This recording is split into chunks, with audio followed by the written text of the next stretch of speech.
काला कौवा जंगल में एक पेड़ पर बैठा हुआ धूप का आनंद ले रहा था कि तभी उसकी नजर एक शेर पर पड़ी। काला कौवा उस शेर को देखकर अपने आप से बोला, ये तो किसी दूसरे जंगल का शेर मालूम होता है, मगर ये यहाँ पे क्या कर रहा है? मुझे महाराज को इसकी सूचना देनी चाहिए। काला कौवा तुरंत ही उड़ते हुए अपने जंगल के शेर राजा के पास जाकर बोला, महाराज, हमारे जंगल में दूसरे जंगल का शेर घूम रहा है। मुझे उसके इरादे कुछ सही नहीं लग रहा है। ये सुनकर शेर राजा क्रोधित होकर बोला, दूसरे जंगल के शेर की इतनी हिम्मत कि वो मेरे जंगल में घूम रहा है, मैं उसे छोड़ूंगा नहीं। बताओ कहाँ पर है वो? काला कौवा शेर राजा को उस स्थान पर ले गया जहाँ पर उसने दूसरे जंगल का शेर देखा था, मगर वहाँ पर कोई नहीं था। शेर राजा कौवे की ओर देखकर बोला, तुम तो कह रहे थे कि यहाँ पर दूसरे जंगल का शेर है, मगर यहाँ तो मुझे कोई भी दिखाई नहीं दे रहा है। महाराज, मैंने अपनी आंखों से देखा था। काले कौवे की बात सुनकर शेर राजा ने उस जगह का एक एक कोना छान मारा, मगर उसे कोई दिखाई नहीं दिया। तभी वहां पर एक सुंदर दिखने वाला तोता उड़ते हुए आकर शेर राजा से बोला, महाराज की जय हो। कौन हो तुम?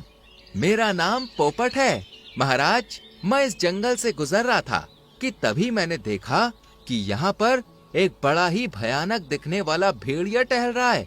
मुझे लगा कि इसकी सूचना सबसे पहले आपको देनी चाहिए, क्योंकि आप जंगल के महाराज हैं। कहाँ है वो भेड़िया? आइए मेरे साथ। तोता शेर राजा को घनी झाड़ियों में ले गया, जहाँ पर एक काला भेड़िया छुपा हुआ था।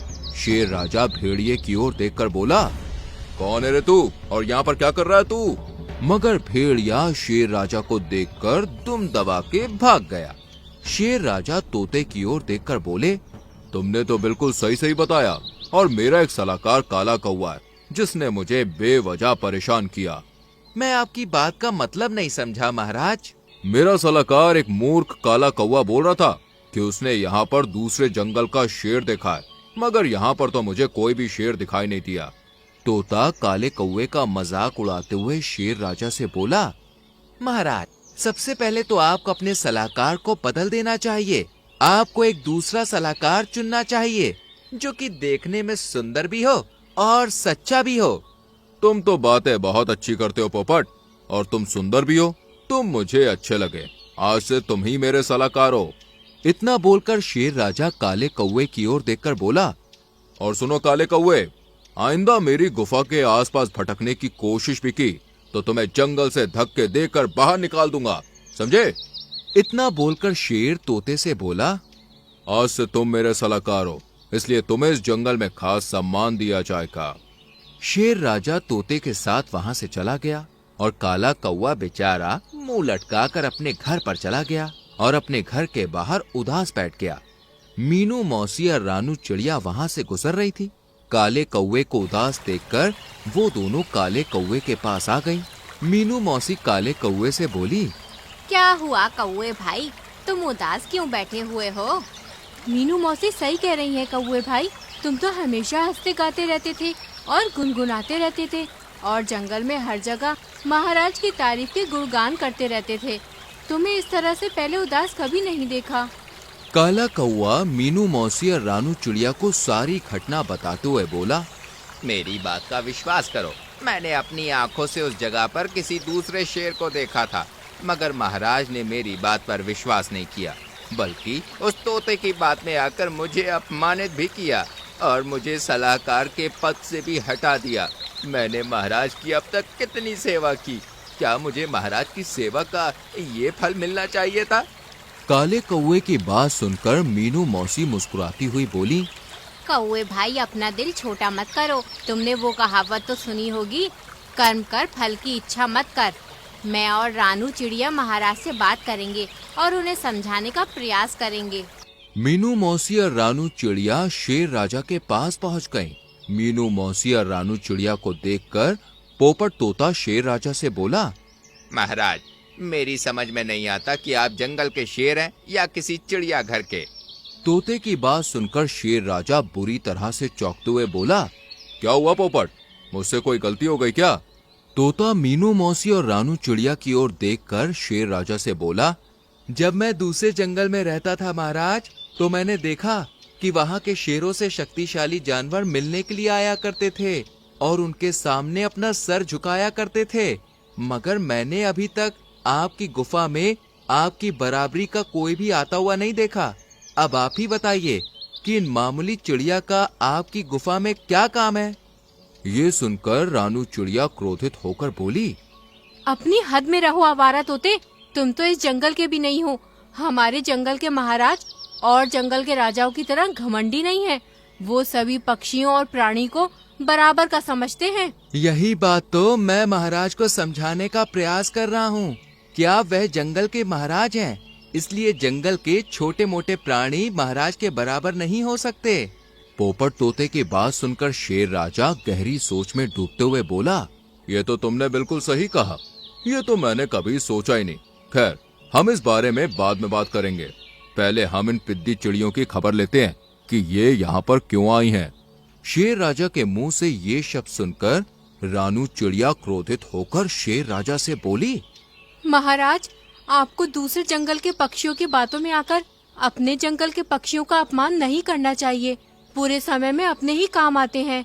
इस जैसे आवारा पोपट तोते तो मुंह छुपाकर भाग जाते हैं। रानू चिड़िया की बात सुनकर शेर राजा पूरी तरह से क्रोधित होते हुए बोला, यहाँ से निकल जाओ रानू चिड़िया, और साथ में इस मौसी को भी ले जाओ, नहीं तो लोग ये कहेंगे कि एक जंगल के राजा शेर ने मामूली चिड़िया को मार डाला। मेरी प्रजाति का नाम खराब हो जाएगा। निकल जाओ यहाँ से। रानू चिड़िया और मीनू मौसी मुंह लटकाकर वहां से निकल गई। शेर राजा तोते से बोला, मेरे दोस्त पोपट, अब तो मेरा व्यवहार तुम्हें शेरों जैसा लगा? हाँ, अब मुझे लगा कि मैं एक असली शेर का सलाहकार हूँ। रानू चिड़िया गुस्से से एक पेड़ पर जाकर बैठ गई। मीनू मौसी रानू चिड़िया से बोली, अपना दिल छोटा मत करो रानू। महाराज अपने आप को समझते क्या हैं? उन्हें कोई अधिकार नहीं सामने वाले को अपमानित करने का। समय का इंतजार करो रानू, महाराज को सब समझ आ जाएगा। कुछ दिन ऐसे ही बीत गए। पोपट तोते ने शेर राजा के दिल में अच्छी खासी जगह बना ली थी। वो दिन भर शेर राजा के गुणगान करता रहता है और शेर राजा अपनी ही तारीफ सुनकर खुश होता रहता है। एक दिन की बात है, शेर राजा अपने सलाहकार पोपट तोते के साथ जंगल में टहल रहा था कि तभी अचानक झाड़ियों से एक खूंखार शेर निकलकर शेर राजा के सामने आकर खड़ा होकर बोला, ना जाने मैं कब से इस मौके की तलाश में था मूर्ख शेर, आज मौका मिल गया। अब मैं तुझे मारकर इस सारे जंगल पर कब्जा कर लूंगा और जंगल के सारे प्राणियों को खा जाऊंगा। शेर राजा क्रोधित होकर खूंखार शेर से बोला, तुझे क्या लगता है कि तू मुझे ऐसे ही हरा देगा? अरे मुझे हराना इतना आसान काम नहीं है। शेर राजा की बात सुनकर खूंखार शेर हंसने लगा। तभी झाड़ियों से दो भेड़िए निकलकर खूंखार शेर के बगल में खड़े हो गए। खूंखार शेर शेर राजा से बोला, मैं यहाँ पर तुझसे अकेले मुकाबला करने नहीं आया हूँ, क्योंकि मैं तेरी तरह मूर्ख नहीं हूँ। अरे मेरे साथ साथ मेरे ये दो वफादार भेड़िए भी हैं जो तुझे चीर फाड़ कर रख देंगे। शेर राजा तुरंत पोपट तोते से बोला, पोपट, जल्दी से जाकर मेरे दोस्तों को खबर दो, उनसे कहो कि उनके राजा की जान खतरे में है। पोपट उस खूंखार शेर को बुरी तरह से देखकर डर गया। वो डरते हुए शेर राजा से बोला, नहीं महाराज, मैं ऐसा नहीं कर सकता। अगर आप युद्ध में हार गए तो ये खूंखार मुझे मार डालेगा। खूंखार शेर तोते से बोला, तू तो बहुत ही समझदार है तोते, मुझे यहाँ से जाने दो। नहीं, तुझे भी अपने महाराज के साथ मरना होगा, क्योंकि तू इस शेर राजा का सलाहकार है। अरे मैं कोई सलाहकार नहीं हूँ, मैं तो एक आजाद पक्षी हूँ जो जंगलों में घूमता रहता हूँ। जहाँ भी मुझे कोई ताकतवर दिखता है मैं तो बस उसकी तारीफें करता हूँ, उसके साथ हो जाता हूँ। आप अगर शेर राजा को हरा देंगे तो मैं आपकी तरफ हो जाऊंगा। तूने मुझे क्या इस शेर राजा की तरह मूर्ख समझा है जो मैं तेरे जैसे चापलूस और मतलबी तोते को अपना सलाहकार बनाऊंगा? अपनी जान बचाकर यहाँ से भाग जा, नहीं तो बेमौत मारा जाएगा। पोपट तोता तुरंत अपनी जान बचाकर वहां से उड़नछू हो गया। खूंखार शेर शेर राजा के ऊपर हमला करने ही वाला था कि तभी काला कौवा वहां पर पहुंचा। काले कौवे ने बड़ी ही फुर्ती से खूंखार शेर की आंख के ऊपर हमला कर दिया और पेड़ पे जाकर बैठ गया। खूंखार शेर बुरी तरह से तिलमिलाकर रह गया और गुस्से से बोला, मुझे कुछ दिखाई नहीं दे रहा, किस बेवकूफ ने मेरी आंखों पर हमला किया? तुम दोनों खड़े क्यों हो? उसे पकड़कर मेरे सामने लाओ। दोनों भेड़िए आसपास देखने लगे। तभी फिर से काले कौवे ने भेड़िए के ऊपर हमला कर दिया और वहां से भागने लगा। ये देखकर दोनों भेड़िए उसके पीछे भागने लगे। काला कौवा दोनों भेड़ियों को जंगल में बहुत दूर ले गया।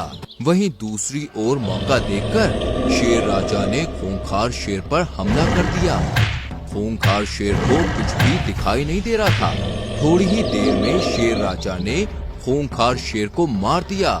थक हार कर दोनों भेड़िए जैसे ही खूंखार शेर के पास आते हैं तो देखते हैं कि खूंखार शेर तो मरा पड़ा है। ये देखकर दोनों बहुत डर जाते हैं और दुम दबाकर वहां से भाग जाते हैं। तभी वहां पर काला कौवा शेर राजा की मदद करने के लिए मीनू मौसी, रानू चिड़िया और अपने दोस्तों को लेकर आ जाता है। मुझे क्षमा कर दो मेरे सलाहकार दोस्त, इसका मतलब तुम बिल्कुल सही कह रहे थे। खूंखार शेर काफी समय से जंगल पर मुझ पर नजर रख रहा था और मैंने तुम पर विश्वास नहीं किया। और मैंने तुम्हें पोपट की बातों में आकर बुरा भला भी बोला और तुम्हें सलाहकार के पद से हटा दिया। इतना बोलकर शेर राजा रानू चिड़िया और मीनू मौसी की ओर देखकर बोला, मुझे क्षमा कर दो रानू और मीनू, मैंने तुम्हें भी बहुत अपमानित किया है। महाराज, मैंने आपसे बोला था ना कि मुसीबत पड़ने पर अपने ही काम आते हैं। आप स्वयं देखिए कि आपका पोपट आपको अकेला छोड़कर भाग गया, मगर वही काला कौवा आपकी जान बचाने के लिए डटा रहा। मैं बहुत शर्मिंदा हूँ मेरे सलाहकार दोस्तों। मैं तुम्हारे पद पर तुम्हें दोबारा बैठाता हूँ और अपने जंगल में किसी भी विदेशी पक्षी या जानवर के आने की रोक लगाता हूँ। उस दिन के बाद से वो सब हंसी खुशी रहने लगे और इस तरह से काला कौवा जंगल का हीरो बन गया। तो दोस्तों, कैसी लगी आपको हमारी ये कहानी? अच्छी लगी तो लाइक और शेयर करके चैनल को सब्सक्राइब करें और बेल आइकॉन प्रेस करें। मिलते हैं अगली कहानी में, तब तक के लिए बाय बाय।